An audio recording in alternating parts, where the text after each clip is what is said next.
Guys आज के इस वीडियो में हम लोग बात करने वाले हैं क्लासेस के बारे में। हमने इनफैक्ट ऑब्जेक्ट ओरिएंटेड प्रोग्रामिंग के बारे में बात कर ली, हमने क्लासेस के बारे में बात कर ली। ये वीडियो डेमोन्स्ट्रेट करने वाला है क्लासेस को। हम अपनी पहली क्लास लिखेंगे C++ में इस कोर्स के अंदर, और मैं यहाँ पर जल्दी से क्या करूँगा, एक नई फाइल बना लूँगा जिसका नाम मैं रखने वाला हूँ tu21.cpp। और मैं यहाँ पर जो बॉयलर प्लेट कोड है वो अपना ले आऊँगा और इसको यहाँ पर जगह बना लूँगा बंद करके। अब यहाँ पर मैं आप लोगों को क्लास के बारे में बताना चाहता हूँ, लेकिन क्लास से पहले मैं रिविजिट करना चाहूँगा स्ट्रक्चर्स को। हमने देखो स्ट्रक्चर्स की बात की थी। स्ट्रक्चर के बारे में हम लोगों ने कहा था कि स्ट्रक्चर एक तरीका है, हमारे पास एक यूज़र डिफाइंड डेटा टाइप है एक टेम्पलेट बनाने के लिए। तो ये जो टेम्पलेट बनती है इससे क्या होता है कि आप एक ही तरह का डेटा टाइप बना पाते हैं जिसमें अलग अलग तरह के आपके अलग अलग डेटा टाइप्स के मेंबर्स होते हैं। जैसे कि मान लो आपने एक स्टूडेंट नाम का स्ट्रक्चर बनाया, उसमें आप उसका नाम, रोल नंबर, टोटल मार्क्स, ये सारी चीज़ें डाल सकते हो। और उसी के साथ साथ हम लोगों ने देखा था कि जो C++ है उसको पहले नाम दिया गया था C विद क्लासेस स्टफ द्वारा। तो यहाँ पर मैं जल्दी से काम करूँगा। हमने स्ट्रक्चर के बारे में बात की थी ना, हमने वीडियो नंबर 14 में बात की थी। मैं यहाँ पर कुछ चीज़ें और आप लोगों को स्ट्रक्चर के बारे में बताना चाहता हूँ। ये प्रोग्राम में सेव कर लेता हूँ और मैं ट्यूटोरियल नंबर 14 में जाता हूँ। और हमने यहाँ पर सिंपली ये देखा था कि ये जो स्ट्रक्चर है हम लोग क्या कर सकते हैं इसको, इस स्ट्रक्ट एम्प्लॉय जैसे ही हमने लिखा तो हम एम्प्लॉय टाइप का एक वेरिएबल बना सकते हैं जिसमें क्या होगा EID, favcar, सैलरी, ये सब चीज़ें होंगी। और हम जैसे मान लो मैंने यहाँ पर क्या बनाया था, EP1 EP2 ऐसे करके बनाए थे एम्प्लॉईज़। जैसे एम्प्लॉय हैरी बनाया मैंने, तो मैं यहाँ पर हैरी.EID, हैरी.फेवरेट कैरेक्टर, ये सारी चीज़ें सेट कर सकता हूँ। फिर मैंने उसी के साथ साथ आपको टाइप डेफ के बारे में बताया था। मैंने आपको बताया था कि जो टाइप डेफ कीवर्ड होता है वो क्या करता है, एक किसी भी जो भी आपका डेटा टाइप है उसका नाम चेंज करके कुछ और कर देता है। तो मैंने बोला था कि आप टाइप डेफ करके इस पूरे को EP बोल सकते हो। लेकिन यहाँ पर C++ के अंदर क्या होता है कि आपको ये टाइप डेफ लिखने की ज़रूरत नहीं होती है, यानी कि ऑलरेडी आपको C++ टाइप डेफ करके देता है। यानी कि अगर आप ये टाइप डेफ ना भी लिखें तब भी आप ये जो स्ट्रक्चर्स हैं इनको यूज़ कर पाएंगे इस तरह से। ठीक है, तो ये एक फीचर है जो C++ में आया है, लेकिन जो टाइप डेफ है उसका अपना काम जो है वो ये है कि वो किसी भी डेटा टाइप का नाम चेंज कर देता है।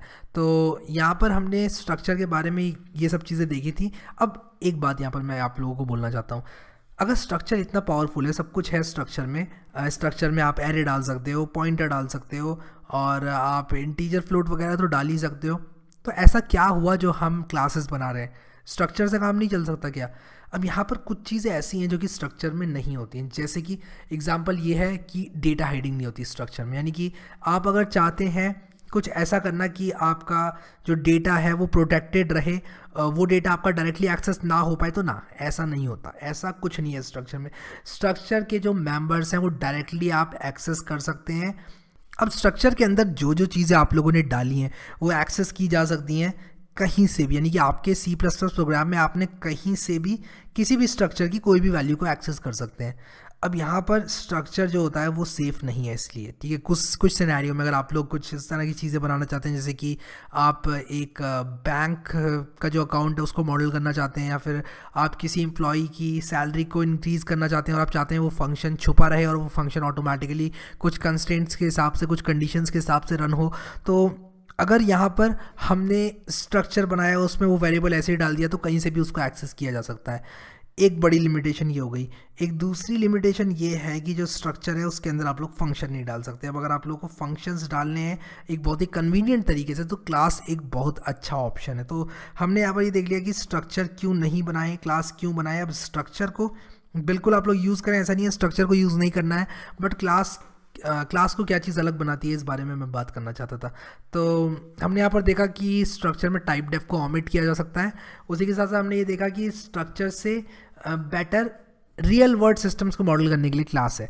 तो जो C++ प्रोग्रामर्स होते हैं गाइस, वो क्या करते हैं ना, अगर आपको सिर्फ डेटा होल्ड करना है तब आप स्ट्रक्चर यूज़ कर लो, ठीक है। और अगर आपकी सिक्योरिटी का उतना बड़ा कंसर्न नहीं है तब आप स्ट्रक्चर्स को यूज़ कर लो। वरना अगर आपको डेटा भी डालना है और उसमें फंक्शंस भी बनाने हैं तब आप क्या करो, क्लास को यूज़ कर लो। तो यहाँ पर अब हम क्या करेंगे, जल्दी से क्लास को लिखेंगे, और क्लास को लिखने के बाद हम लोग ये देखेंगे कि किस तरह हम लोग क्लास के अंदर जो हमारे सिंटेक्स क्या है, सबसे पहले तो क्लास का वो देखेंगे, और ये देखेंगे डेटा और फंक्शंस किस तरह डाले जा सकते हैं। ठीक है, तो सबसे पहले तो क्लास लिखना है, ये तो लिखना ही लिखना है, ये तो कीवर्ड है, ये तो प्रोटोकॉल है, ये तो मतलब होना ही है। ठीक है, उसके बाद क्लास का नाम आप डाल दो, जैसे मान लो मैं एम्प्लॉई डाल देता हूँ। ठीक है, आपने क्लास लिखा, आपने एम्प्लॉई लिख दिया, और क्लास एम्प्लॉई लिखने के बाद आपने क्या करना है, कुछ इस तरह से खोलना है। ठीक है, फिर आप यहाँ पर मैं आप लोगों को दो स्पेसिफायर के बारे में बताना चाहता हूँ, एक तो प्राइवेट और एक पब्लिक। ठीक है, तो अगर मैंने प्राइवेट के अंदर कुछ ऐसे लिख दिया इंट ए बी और सी, ठीक है, और पब्लिक के अंदर मैंने लिख दिया इंट डी और ई। ठीक है, तो प्राइवेट और पब्लिक। और एक चीज़ यहाँ पर बताना चाहूँगा, ये एरर इसलिए आ रहा है क्योंकि आपको सेमीकोलन लगाना पड़ेगा अगर आप लोग क्लास बनाते हैं तो हमने क्या किया, इसको दो सेक्शन में ग्रुप कर दिया अपने क्लास के अंदर के डेटा को। एक तो मैंने कह दिया कि जी प्राइवेट है ये डेटा, और दूसरा मैंने कह दिया ये पब्लिक है। अब इन दोनों में क्या डिफरेंस है, इन दोनों में ये डिफरेंस है, अगर मैंने किसी चीज़ को प्राइवेट बनाया तो इसके अंदर के सिर्फ फंक्शंस उसको एक्सेस कर सकते हैं, और इसके अंदर फंक्शन किस तरह बनाने हैं ये भी देख लेते हैं।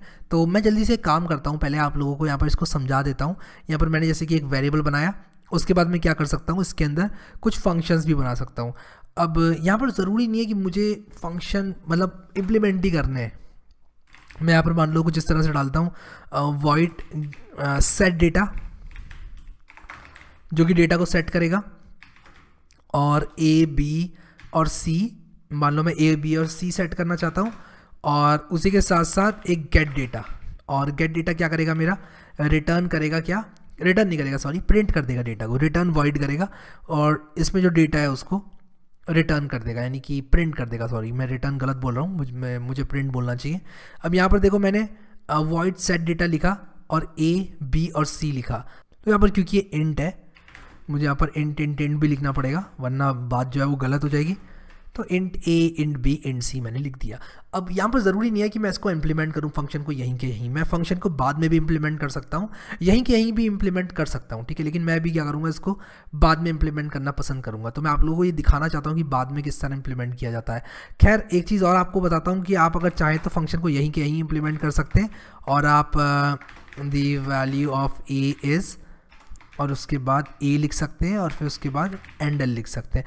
और यही काम मान लो मैं करना चाहता हूँ बी सी और डी के लिए भी, बी के लिए किया, सी के लिए किया, डी के लिए किया, और ई के लिए भी कर देते हैं। ई ने क्या बिगाड़ा है फिर, तो यहाँ पर भी करता हूँ वही चीज़, ये डी, उप्स मैंने कुछ गड़बड़ कर दी, ई डी फिर सी फिर उसके बाद बी। ठीक है, तो यहाँ पर क्या हो गया ये, हाँ सेव किया इसको, और वैल्यू देखो मैंने गलत कर दिया, तो कभी भी जल्दीबाजी नहीं करनी चाहिए। Value of A B C और डी और ई मैंने यहाँ पर लिख दिया, और मैं इसको प्रिंट कर रहा हूँ सिंपली, और इससे ज़्यादा कुछ नहीं कर रहा हूँ। और सेट डेटा जो है वो मैंने यहाँ पर फंक्शन सिर्फ यहाँ पर क्या किया है, मैंने डिक्लेयर किया है, तो मैं यहाँ पर लिख देता हूँ डिक्लेरेशन। ठीक है, डिक्लेरेशन का मतलब मैंने कहा है कि भाई ये मिल जाएगा, आगे आपको मिल जाएगा, मतलब गारंटी नहीं है लेकिन मिल जाएगा, मैं कह रहा हूँ भरोसा करूँ मुझ पर, ऐसे आप बोलते हैं कंपाइलर से। फिर कंपाइलर क्या करेगा, इसको ढूंढेगा सेट डेटा फंक्शन को, और बाद में उसको मिल जाना चाहिए फंक्शन, नहीं तो दिक्कत तो होनी है फिर। ठीक है, तो उसके बाद क्या होगा, जो आप लिखेंगे इस फंक्शन को इम्प्लीमेंट करेंगे वो फंक्शन की डेफिनेशन होगी।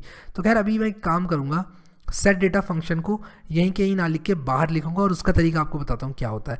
और ये जो मैं अभी आप लोगों को बता रहा हूँ वो सिर्फ सिंटेक्स है, तो ऐसा मत सोचना कि इसका रट्टा लगाना है और एकदम से आपको ऐसा लगे कि बहुत सारी चीज़ें मैंने आप लोगों के फेस पर डाल दी हैं। नहीं, ऐसा नहीं है, मैं आप लोगों को सिंपली एक तरीका बता रहा हूँ जो कि आप लोगों को इस फंक्शन को इम्प्लीमेंट जिसकी मदद से आप कर सकते हैं। तो आपने अगर कुछ इस तरह से लिखा वॉइड, और आपने यहाँ पर लिखा मेरा जो सेट डेटा है, सबसे पहले मैं क्लास का नाम लिखूँगा एम्प्लॉई, और उसके बाद सेट डेटा। ठीक है, फिर इंट ए इंट बी और इंट सी। ठीक है, ए बी और सी। और अब मैं क्या करूँगा, मैं इसके अंदर लिख दूंगा जो ए बी और सी है उनको मैं सेट कर दूंगा। मैं कहूँगा जी, और इनको मैं A1 B1 और C1 बना देता हूँ अभी के लिए। तो यहाँ पर इंट A1 B1 C1 मैंने बना दिया, तो सेट डेटा के अंदर यहाँ पर मैं इनको A1 B1 C1 बना देता हूँ, और A1 B1 C1 मैंने यहाँ पर बना दिया है, और मैं लिखूँगा A is equal to A1 B is equal to B1 C is equal to C1, और मैं इसको जो है सेव कर दूंगा। अब मैं यहाँ पर क्या करूँगा, इस एम्प्लॉई क्लास का एक ऑब्जेक्ट बनाऊंगा। मैंने यहाँ पर एक एम्प्लॉई क्लास बनाई है, मैं एक काम करता हूँ इसका एक ऑब्जेक्ट बनाता हूँ। तो मैं यहाँ पर एक ऑब्जेक्ट कैसे बनाऊंगा, मैं लिखूंगा एम्प्लॉई हैरी तो मैं यहाँ पर एम्प्लॉई हैरी लिखकर इसको क्या करूँगा, डिक्लेयर कर दूंगा। मैंने लिख दिया भाई एम्प्लॉई हैरी, एक हैरी नाम का एम्प्लॉय बना दो। अब आप लोग कर सकते हो हैरी डॉट सेट डेटा और दे सकते हो 1 2 3 या 1 2 4, और उसके बाद आप लिख सकते हो हैरी डॉट गेट डेटा, और आप गेट डेटा फंक्शन को रन कर सकते हो और देखते हैं कि जैसे ही दो फंक्शन रन होते हैं तो हमें क्या मिलता है। तो मैंने करा रन और यहाँ पर मैंने एम्प्लॉय हैरी बनाया, देखो हैरी डॉट सेट डेटा और हैरी डॉट गेट डेटा। अब यहाँ पर देखो ये गार्बेज वैल्यू मुझे मिल रही है क्योंकि डी और ई मैंने सेट नहीं किया है, तो मैं Harry dot D is equal to 34 कर दूंगा और Harry dot E is equal to कर दूंगा 89, ठीक है। अब मैं इसको रन करूँगा तो यहाँ पर आप लोग देखो 1 2 4 34 एंड 89। अब आप लोगों का एक सवाल होगा, आपने कहा कि ये सेट डेटा क्यों बनाया है, यहाँ पर ऐसे भी तो कर सकते थे। अगर मैं Harry dot A is equal to 134 कर दूँ तो कैसा रहे, तो जी ऐसा रहे। ये देखो क्या कह रहा है कि आपका जो ए है वो प्राइवेट है, उसको आप ऐसे डायरेक्टली एक्सेस नहीं कर सकते। उसको कौन एक्सेस करेगा, उसको करेगा इस क्लास का कोई फंक्शन एक्सेस। अब मुझे मालूम है कि इस वीडियो में जो मैं आपको बता रहा हूँ आप लोगों के लिए बहुत सारी इन्फॉर्मेशन हो सकती है, इसलिए थोड़ा सा एक स्टेप बैक लेके समझते हैं इसको कि क्लास क्या थी और ये एरर क्यों आया, ठीक है। वापस से आराम से, कोई टेंशन नहीं है, आप लोग रिलैक्स करो और बात को ध्यान से सुनो, ठीक है। हमने क्लास बनाई एम्प्लॉय की, यानी कि हमने ये कहा कि हम एक नया डेटा टाइप भी बना दे रहे हैं, ठीक है, एक तरह से। उसमें हमने कहा कि हमारे ए बी और सी जो है वो कुछ ऐसे वेरिएबल्स हैं जो कि प्राइवेट है, यानी कि इंपॉर्टेंट वेरिएबल्स हैं, जैसे कि एम्प्लॉय की कितनी सैलरी बढ़ाना है हर महीने वो वेरिएबल, और हर एम्प्लॉय को कितना दिवाली बोनस मिलना है वो वेरिएबल। तो वो चीज़ हम नहीं चाहते बाहर से कोई एक्सेस करे, वो हमने कर दिया प्राइवेट, ठीक है। उसके बाद हमने कहा कि कुछ चीज़ें पब्लिक हैं, जैसे पब्लिक क्या चीज़ें हैं कि एम्प्लॉय कहाँ गाड़ी खड़ी कर देगा, कौन से पार्किंग लॉट में खड़ी करेगा गाड़ी वो, और एम्प्लॉय जो है वो कितने से लेके कितने बजे तक अवेलेबल रहेगा अपनी डेस्क पर वो। तो वो चीज़ें हम, उस तरह की चीज़ें हम लोग पब्लिक कर सकते हैं। तो कुछ ऐसा समझ लो कि ये 3 नंबर हमने प्राइवेट किए हुए हैं, ये 3 नंबर हमने पब्लिक किए हुए हैं, ये 2 नंबर पब्लिक किए हुए हैं। अब हमने क्या किया, जो फंक्शन था हमारा, हमने 2 फंक्शन बनाए इस क्लास के अंदर। एक तो हमने बनाया सेट डेटा और एक बनाया गेट डेटा। हमने कहा गेट डेटा तो यहीं के यहीं बना लो। अब मेरे पास कोई भी फंक्शन को डिफाइन करने के 2 तरीके हैं। अब अगर मैं सारे फंक्शंस यही डिफाइन कर दूं इस एम्प्लॉय के अंदर तो घिचपिच मच जाएगी, तो इसलिए मेरे पास एक ऑप्शन होता है कि मैं क्या करूं कि सिर्फ यहाँ पर वॉइड सेट डेटा ऐसे लिख दूं और इसको बाद में डिफाइन कर दूं। तो मैंने यहाँ पर सिर्फ ये लिख दिया कि मैं एक, इसका मतलब है कि मैं एक सेट डेटा फंक्शन बनाने वाला हूँ आगे, जिसमें A1 B1 और C1 आने वाले हैं इनपुट, मतलब कि मैं बनाने वाला हूँ आगे, ऐसा बोला जाता है, ठीक है। आगे बनाने वाला हूँ, मैं कोई गारंटी नहीं दे रहा हूँ, कंपाइलर के पास कोई गारंटी नहीं है। मैंने कंपाइलर को एक प्रॉमिस कर दिया कि भाई मैं आगे आपको दूंगा। कंपाइलर बोलेगा ठीक है मैं ढूंढ लूँगा, तो कंपाइलर क्या करेगा, इसको सर्च करेगा सेट डेटा को, और आपको सेट डेटा इस तरह से लिखना है, एम्प्लॉय और स्कोप रिजोल्यूशन ऑपरेटर और सेट डेटा। अब ऐसा क्यों करना पड़ा, क्योंकि आप एम्प्लॉय को ये बताना चाहते हो कि ये वो सेट डेटा फंक्शन है जो कि मैंने एम्प्लॉय के अंदर बनाया है, तो इसलिए आपको एम्प्लॉय के बाद एक स्कोप रिजोल्यूशन ऑपरेटर लगाकर सेट डेटा लिखना है, और सेट डेटा लिखने के बाद आपको इंट A1 B1 C1 लिख के अपना जो भी फंक्शन के अंदर डालना है आपको डाल दो। अब इस केस में मैंने क्या किया है कि वैल्यूज़ को सेट किया है, और ये सेट डेटा जो है एक्सेस कर सकता है इसको, लेकिन ये जो हमारा कोई भी ऑब्जेक्ट बनता है अगर एम्प्लॉय का, डायरेक्टली अगर आप लोग .a.b.c करेंगे तो आपको वो नहीं मिलेंगे, लेकिन .d.e मिलेंगे तो करेंगे तो आपको मिल जाएंगे, क्योंकि वो पब्लिक है। तो प्राइवेट एक ऐसी चीज़ है जो प्राइवेट होती है, जैसे कि आपकी अपनी प्राइवेट लाइफ है, कुछ चीज़ें ऐसी हैं प्राइवेट जो कि आप मुझे नहीं बताओगे। और पब्लिक क्या चीज़ें हैं, पब्लिक जो सबको बताते हो आप, गली गली बताते घूमते रहते हो, वो पब्लिक है। तो पब्लिक यहाँ पर इंट डी और ई को इसलिए मैंने डायरेक्टली एक्सेस कर दिया। यहाँ पर देखो ए, यहाँ पर मैं इसको लिख देता हूँ दिस विल थ्रो एरर, क्योंकि ए क्या है, ए मेरा प्राइवेट है, एज ए इज़ प्राइवेट, ठीक है। और डी और ई को ऐसे ही कर दिया मैंने एक्सेस। फिर मैंने सेट डेटा फंक्शन का उपयोग करके ए बी और सी को 1 2 और 4 सेट किया, देखो 1 2 और 4। और उसके बाद मैंने कहा कि गेट डेटा कर दो, यानी कि सारे डेटा को प्रिंट कर दो। गेट डेटा क्या करता है, सी आउट से वैल्यूज़ को प्रिंट कर देता है। तो अब मैं इसको चलाऊंगा अगर, तो ये मुझे वो एरर थ्रो नहीं करेगा। तो यहाँ पर देखो 1 2 4 34 89 जिस तरह से मैं चाहता था। तो डी और ई जो है वो मैंने 34 और 39 किए हैं सेट, 34 और 89 सॉरी। तो वही मुझे यहाँ पर देखने को मिल रहा है, ठीक है। सो आई होप कि ये सिंपल सा क्लास का एग्जांपल आपको समझ में आ गया होगा, और आप लोगों को ये भी समझ में आ गया होगा पब्लिक और प्राइवेट क्या होता है। तो अब हम लोग क्या करेंगे, आने वाले वीडियोज़ में क्लास को और एक्सप्लोर करेंगे, अभी के लिए मैं चाहता हूँ कि आप लोग इस एग्जाम्पल को डाइजेस्ट करें और इस एग्जाम्पल को समझें सही से, और अपने दिमाग में कोई भी चीज़ मॉडल करने का, जैसे एनिमल आप मॉडल कर सकते हैं क्लास से, उसका एक एग्जाम्पल लेके मुझे नीचे कमेंट सेक्शन में एक क्लास बनाकर दिखाएं ज़रूर से। तो अगर आप ऐसा करेंगे तो मुझे काफ़ी अच्छा लगेगा और मुझे लगेगा कि हाँ आप भी पार्टिसिपेट कर रहे हैं इस कोर्स में और आप भी अपनी तरफ से जो है एक्टिव हैं। सो अभी के लिए इस वीडियो में इतना ही गाइस। अगर आप लोगों ने ये प्लेलिस्ट एक्सेस नहीं करी अभी तक तो मैं चाहूँगा कि आप इसको बुकमार्क करके यहाँ क्लिक करके सेव कर लें। उसी के साथ साथ अगर आप लोगों ने वीडियो लाइक नहीं किया है तो काइंडली एक लाइक कर दें, मुझे नहीं लगता इसमें ज़्यादा टाइम आप लोगों को लगेगा। अभी के लिए इस वीडियो में इतना ही guys. Thank you so much guys for watching this video and I will see you next time.